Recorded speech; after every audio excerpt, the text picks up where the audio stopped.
when the road gets dark. If you can no longer see, let my love throw a spark and have a little faith in me. And when the tears you cry, John Hyatt. John Hyatt wrote it. This is not John Hyatt singing it. See if you can pick out the singer. give these loving arms a try, baby, Oh, hang on. I know this. and have a little faith in me. I want to say somewhere between Joe Cocker and Bob Seger. Joe Cocker. Was it Joe Cocker? Yeah, it is Joe Cocker, yes.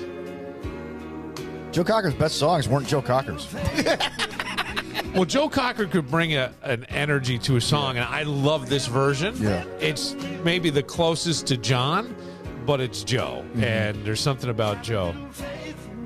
And I know many people associate this song with a radio personality and their wedding song and all that, but I love John Hyatt, and sometimes I think my dad said something once that I said to somebody, and they went nuts on me. But he goes, "The Beatles wrote some of the most beautiful music, but it sounded better performed by other people."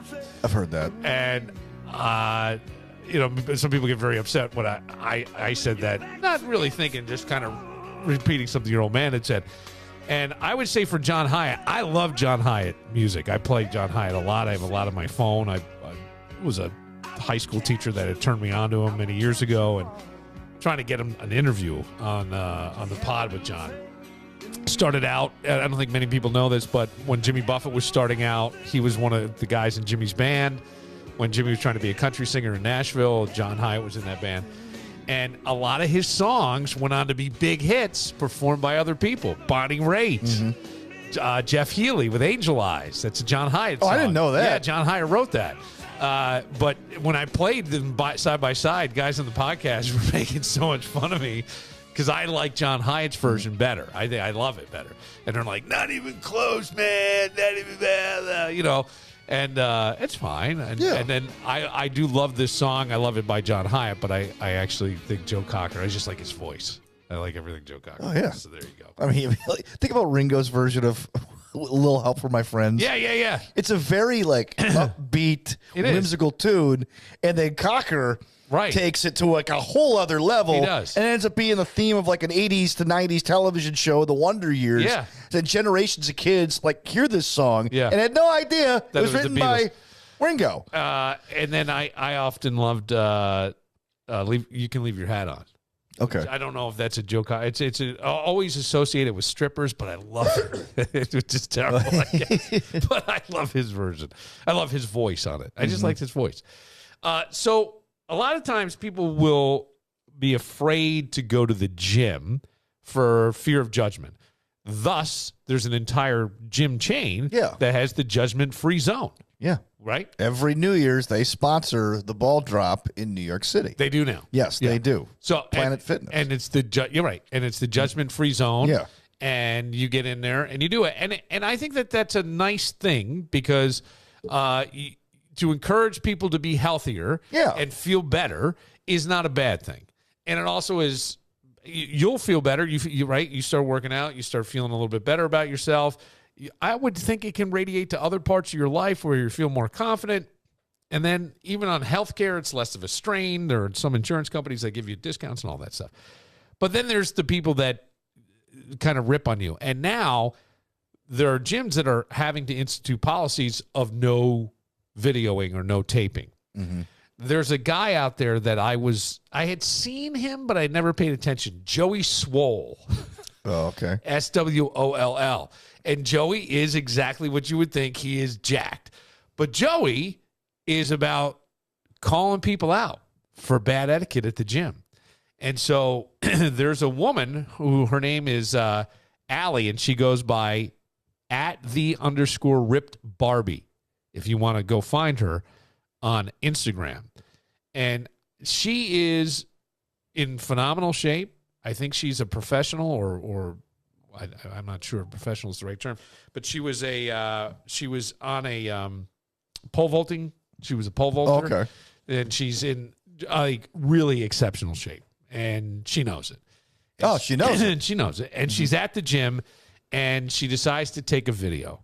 And I took this video from Joey Swole's Instagram because then Joey pops up. And we'll see if you think what happened was right. I'm going to wear a shirt. Can you at least have some muscles? So there's a guy at the gym who has taken his shirt off, and he's working out. And he's doing crunches on a bench where he's leaned back and he's taking his legs in and out, right? Yeah. And he's not in great shape. He's not ripped at all. Yeah. He's just kind of. He's like me. He's kind of there. He's not. Yeah, sort of. Maybe not as fat. I'm teasing. Yeah, right. So she says that, and she posts it on her Instagram feed. Now, this guy had no idea that he was being filmed. He didn't sign up for that. Nope. And you know, I mean, look, I would be uncomfortable if anybody took their shirt off at the gym and be like, oh, you're a poser. Look at this guy trying to show off. Oh, yeah. But some guys, you know, hey, man, you worked hard at it. Yeah. What can I say? I got a kid who's ripped. Yeah. I mean, right? Jordan. You paint him green. He's the Incredible Hulk. Jordan's great. He's jacked. Yeah. Right? But if he Jordan, where's the bathroom? Well, it's that way. I always go, I remember saying once, Jesus, can you put a goddamn shirt on? I remember his buddies going, what for? Hey, Mr. Moran, I saw, like, his buddies from Kuwait. I ran into a couple. Hey, Mr. Moran, how you doing? See Jordan, man. See him all over Instagram. He's ripped. Yeah. I go, yeah, could you, next time you see him, tell him to put a goddamn shirt on.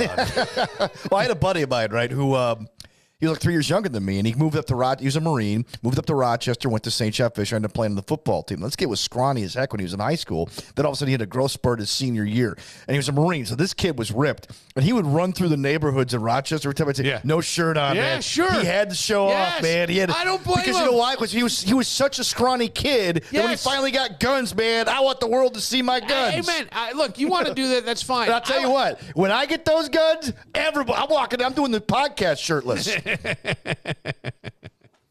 I'll wipe down the chairs afterwards. Please do.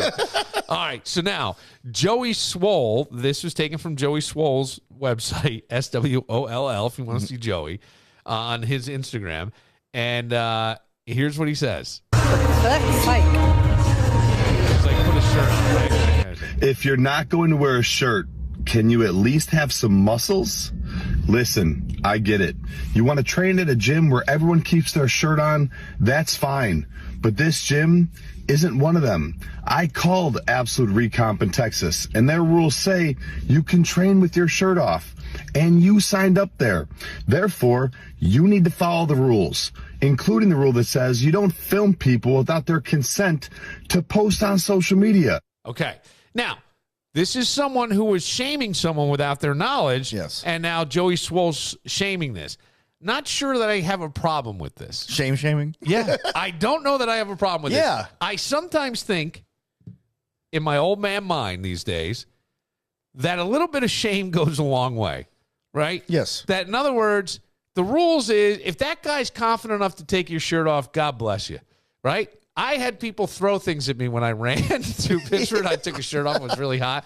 And somebody threw like a roll or something at me. I couldn't believe it. I was running down this one road. I go, what just happened? Did you shave a number into your back? No, I didn't. Not that hairy up there. It's my rear end. Oh, okay. And, but I kind of get the shaming. Like, you know, this chick, I mean, it's kind of douchey to rip on this guy who's trying to better himself. He's at the gym. Most of the people who are seeing it and maybe laughing at it are not, and don't even go. Here's more Joey. And people tried to tell you this, yet you arrogantly posted your response when they tried to defend this man, and you didn't listen. Therefore, you get me. And I also find it funny that you post calling them keyboard warriors. That if you go... She did call these people who are ripping, you're just a bunch of keyboard warriors. Yeah. If you have a complaint, come and say it to my face if we work out at the same gym. That's what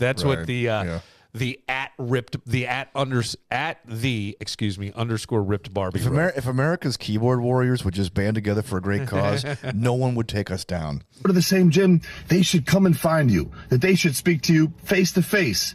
Yet you think it's okay to film that man and make fun of him literally behind his back without him knowing. And just a heads up, they can't find you at that gym anymore because I talked to the owner and your membership has been canceled. You need to do better.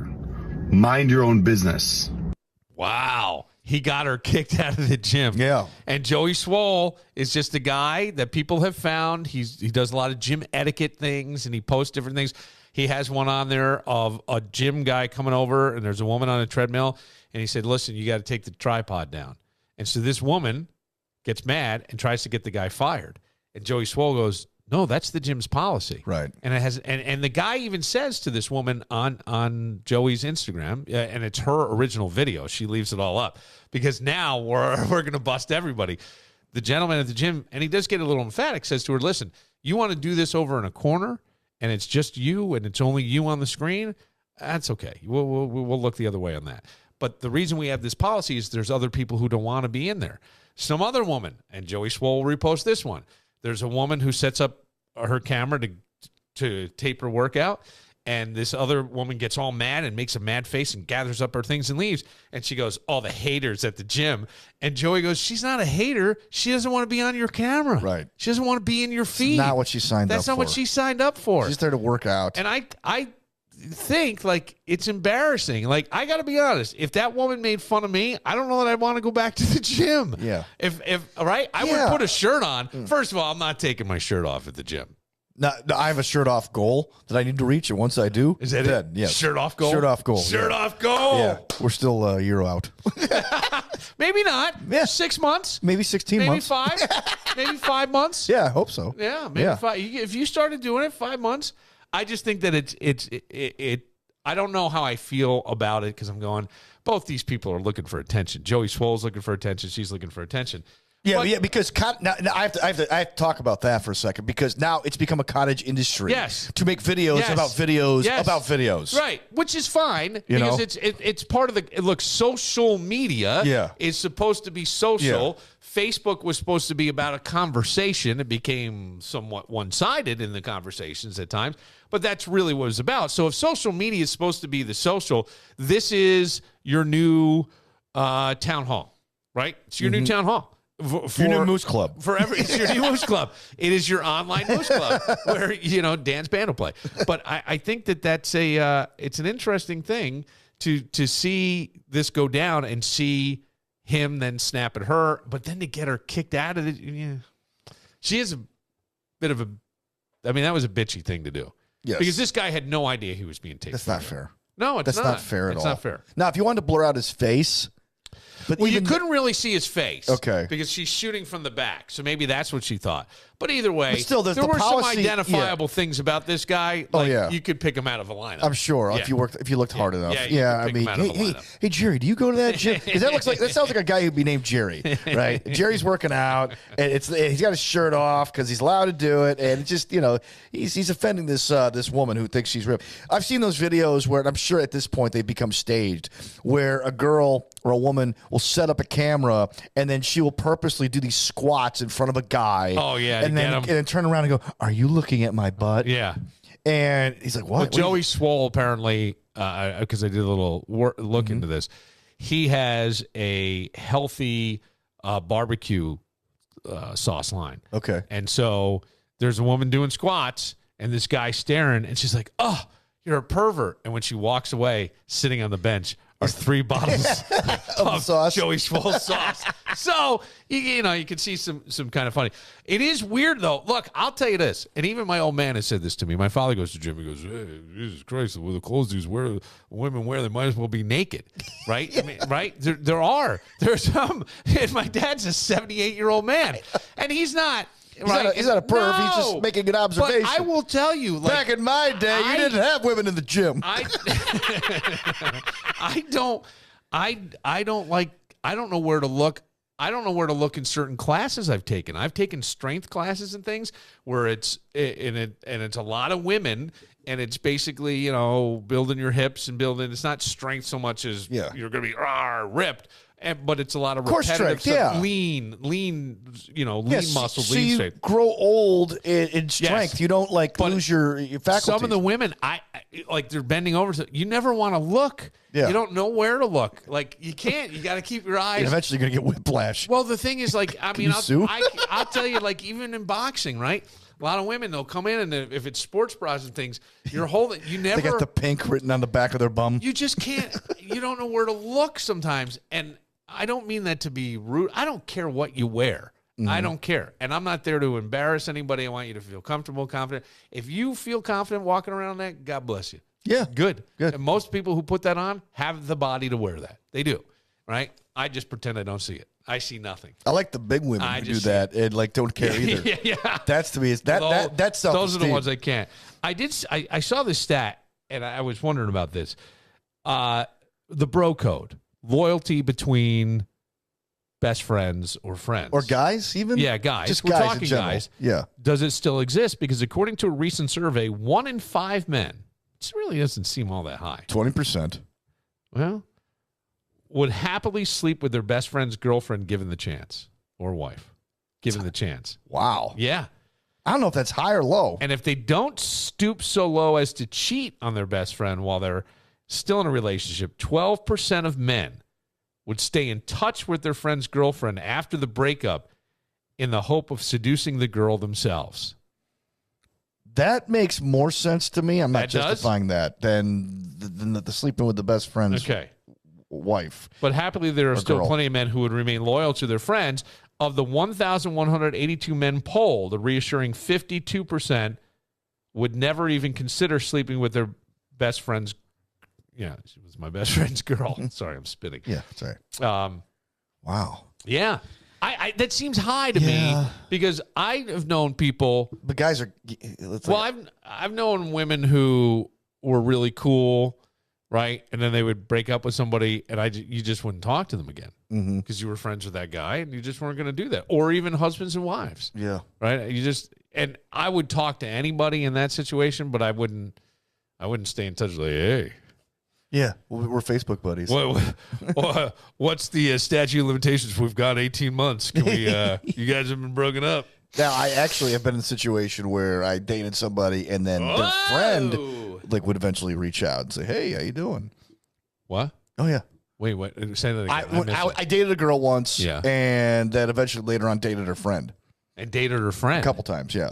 Nothing happened, but I mean, because they realized that the woman that I was dating at the time, their friend, had issues. Okay, so they were no longer friends with her? Oh, they were still friends. Yeah. But they didn't care because they were like, you made a mistake, girlfriend. All right. It's like, okay, I'll go. Now, have you slept with one of your friends' girlfriends? No. And they have no idea? No. Okay. No. Huh. No. Did you ever have a best friend screw you over, even in the dating thing? Kind of like all of a sudden, like you both like the same girl. Go, Dan, no, seriously, I'll back away. Never. No, never. I don't know. I wonder if there's anybody that has ever dated their. Well, look, I've known people who have couples that all hung out, and then like one couple would break up and would form a new couple. Well, like Andrew Shue. Mm-hmm. Right, the TJ Holmes and what's her name? They're off as a couple. Well, Andrew Shue, who was that woman, Amy, whatever, I think that's her name, her husband. Oh, yeah, I know you're talking about. And I think his name is Andrew. Amy Robach. Amy Robach from TJ Good Morning Holmes. America. Yeah, Good Morning America. They were coworkers. They were coworkers. They fell in love. Right. So their ex, who was Andrew Shue from Melrose Place, he started dating TJ Holmes' wife. Yeah. Ex-wife. I think. Wasn't that a movie from the 90s where like the couple they used each other to like help discover if the couple was cheating with each other, and then they end up falling in love. I guess. I'm sure it's happened. Yeah. I'm sure it was a Hallmark movie at some point too. But yeah, I mean, that does happen. You ever have you and your wife at the time or whatever were friends with this couple, the couple splits up, and now you have to pick a side, and then they start dating, so now you have to be friends with this couple, and then the other person starts dating, now you're friends with this couple, so now you're friends with two other couples based off the original couple that you were friends with? The couple tree? Yeah. Does that happen? Yes, I think it does. It hasn't happened in my life yet. I don't know that I think I've never had it where you were hanging out with people necessarily. Okay, because we know a guy who is friends with a guy we know who all of a sudden he and his wife got divorced and she moved on. And now our buddy's like, yes, and now I feel disloyal because now I'm hanging out with the ex-wife and her friend because my wife is friends with her. And all of a sudden I feel like I'm cheating on our buddy. Yeah. Who got left out in the cold. Right. But you just call that guy. I mean, I think most guys are going to. Like, whatever, I get it. We're old enough. I wouldn't care. Mm-hmm. I never did that. I would never want to make someone choose sides. I never cared. But I don't know. I have feelings. I am sensitive. I will admit. But you got to dig deep to the nougaty center to find that sensitivity. There's a lot of layers. A lot of layers on the caramel, outside. Milk chocolate, nougat. I don't give a shit to get through. A lot of stuff. Like I went to more animal satisfies. I went to a breakfast Friday morning with Dr. Rice from St. John Fisher, and there was a bunch of his mentors from when he got his doctorate. So all these guys are psychologists, PhDs, all this stuff. And he said, he's introducing me, and he goes, if I were going to write a book about Bill, it would probably be called "Fuck It, I'll Do It Myself." That's what I'm saying. But what that's protecting me from is everybody lets me down or everybody hurts me, and that would be your vulnerability. Yeah. No, not you, but I'm just saying that would be the vulnerability. But my tough guy side is, fuck it, I'll do it myself. Yeah. Right? The Bill O'Reilly. Right? Yeah. I'll just do it myself. Yeah. Right? Fuck it, I'll figure it out. I'll figure it out. Fuck it, I'll figure it out. I always do. Yeah. I'll figure it out. Yeah. Because I'm not going to, I've tried to rely, but what all that is on the inside, the sensitive nougaty center is, I've tried and people have let me down. But people haven't let me down. I've let myself down, and there's all kinds of psychological ways you could really look at it. Mm-hmm. And there's a nicer way to say, fuck it, I'll do it myself, but I kind of like fuck it, I'll do it myself. Yeah, put it on a T-shirt. You know what I'm saying? Billified. Like, I like that, and that was kind of how he introduced me. And then I said, well, the softer side of that, it would be, I'm not really like that, you guys. All right, we'll take a moment. That one thing about guys, though, you know what? Come to think of it, it makes sense. What? That 20% of guys would actually hang on and see if and wait. Yeah, I think or the 12% after a breakup. Yeah, I could, because as our one friend Tommy Ulay once said, a stiff crank has no conscience. Yes, right. So I'm surprised actually that it's only 12%. In that regard, and it's only 20%. The thing is, like, you get a stiff crank when you get close, when you're in the moment, when you're there. So most guys wouldn't even allow it to get to that point. Mm-hmm. But let's say you're at a bar and you see her and you start chatting, and a couple drinks and a couple drinks and a couple drinks, and the next thing you know, it's like boom, boom, boom. Well, like you ever seen Daisy Jones and the Six? No. Okay, it's on Amazon. And it's kind of like a loosely based on Fleetwood Mac. Okay. But it's that story of how this band is this after story about how this band was at the height of their careers and then just broke up. Out of thin air. Right. And one of the episodes is based on one of the players getting it on with the lead singer's wife at the time, who he knew he was cheating on her. Yeah. So he's like, you know what? Well, guess what? I'm going to help myself to some. Right. And it caused the problem. Yeah. Because it always does. Sure, of course it does. So, yeah. All right, we'll take a moment. Speaking of that and etiquette, Danny sent me, we can't tell if it's staged or not, but it's a woman on a date. And she whips out her camera and starts really You women got to put these phones away. Shaming. Well, it feels like we're picking on women, right? Because it's two. Yeah. But shaming a guy. And then something that, I question. For an NFL stat that I question. Okay. Yeah, and we'll get to that. We'll do that next. But first,